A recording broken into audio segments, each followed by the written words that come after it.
वंश न्यूज, दलित पीड़ित व शोषित जनतेचा खनखनीत आवाज। वीडियो में पेश किए गए विचार, इसमें शामिल लोगों की निजी राय है। हमारा चैनल इन विचारों का खंडन या समर्थन नहीं करता है, इसके लिए हमारा चैनल जिम्मेदार नहीं है। क्षेत्रामध्ये तुमचं जिल्हा परिषद सर्कल आहे, तिथे रोज भव्य कामगार मेळावा आयोजित करण्यात आलेला आहे। काय या संदर्भात तुम्ही सांगा? सर्वप्रथम तुम्ही या ठिकाणी हे सांगेल की राज्य शासनाने जो 8 तासावरून 12 तास काम करण्याचा जो निर्णय घेतला आहे तो अत्यंत अन्यायकारक व जुलमी आहे। त्याच्या विरोधात हा कामगार मेळावा घेतला आहे। या कामगार मेळाव्यामध्ये रोजगारांना त्या गोष्टीची जाणीव करून देणे आणि समोर होणाऱ्या अन्यायाच्या विरोधात आंदोलनाची भूमिका ठरविणे हा या मेळाव्याचा उद्देश आहे। कामठी विधानसभा क्षेत्र येतात नाही, येथील मंत्री महोदय बावनकुळे साहेब आहे, पण त्यांनी रोजगाराच्या संदर्भामध्ये किंवा कामगाराच्या संदर्भामध्ये असं कुठलं भरीव काम केलेलं असं तुमच्या निदर्शनात आहे का? मी मागील 10 ते 15 वर्षामध्ये समाजकारण आणि राजकारण करत असताना मला एक गोष्ट या परिसरामध्ये लक्षात आली आहे की मागील 25 वर्षामध्ये बावनकुळे असो किंवा त्यांचे भारतीय जनता पार्टीचे टेकचंदजी सावरकर असो, या परिसरामध्ये 25 वर्ष झाले भारतीय जनता पार्टीचे आमदार आहेत।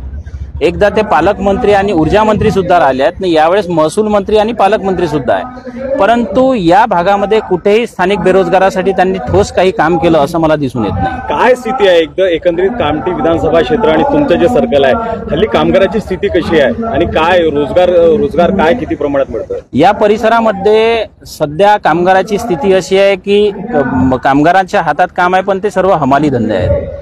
स्मार्ट वर्क या परिसरामध्ये कुठेच उभारले गेलं नाही आणि बेरोजगाराची खूप मोठी संख्या आहे आणि कामगाराची एक शिफ्ट म्हणजे 8 तासावरनं 12 तास काम करायला लावणं म्हणजे कामगाराची एक शिफ्ट कमी होऊन पुन्हा बेरोजगाराची संख्या वाढवण्याचा हे एकंदरीत शासनाचा निर्णय दिसत आहे। कौशल्यावर आधारित आता राज्य सरकार उपक्रम राबवत आहेत की कौशल्य जर प्राप्त केलं बेरोजगारांनी तर मग त्यांना रोजगाराच्या संधी प्राप्त होतील, तुमचं काय मत आहे? परंतु कौशल्यावर आधारित जे औद्योगिक धंदे आहे त्याची खऱ्या अर्थाने कामठी विधानसभेमध्ये गरज आहे। कौशल्यावर आधारित जेव्हा उद्योगधंदे आणाल त्याच वेळेस त्या युवकांना फायदा होईल, नाही तर इंजिनिअरिंग मोठे इंजिनिअरिंग झालेले मुलं हल्दीराममध्ये 10-12 हजार रुपये महिन्यात काम करतात। अलीकडेच बावनकुळे साहेबांनी महिलांसाठी एक क्लस्टर सुरू केलेला आहे, काय तुमचं मत आहे?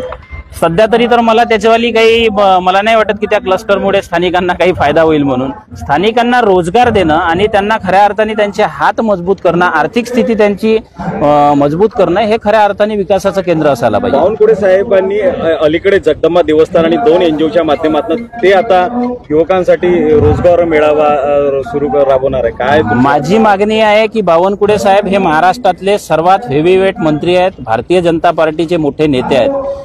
त्यांनी मंदिर मस्जिद ह्याच्या नावावर मंदिरावर तुम्ही खर्च करा, आमची विरोध नाही, परंतु मंदिरावर जेवढं तुमचं लक्ष आहे तेवढंच लक्ष स्थानिक रोजगारांवर जर का दिलं, 1000 कोटी रुपयामध्ये मंदिरावर खर्च करण्यापेक्षा एखादी MIDC उभी केली असती तर 5000 लोकांना रोजगार त्या ठिकाणी मिळाला असता।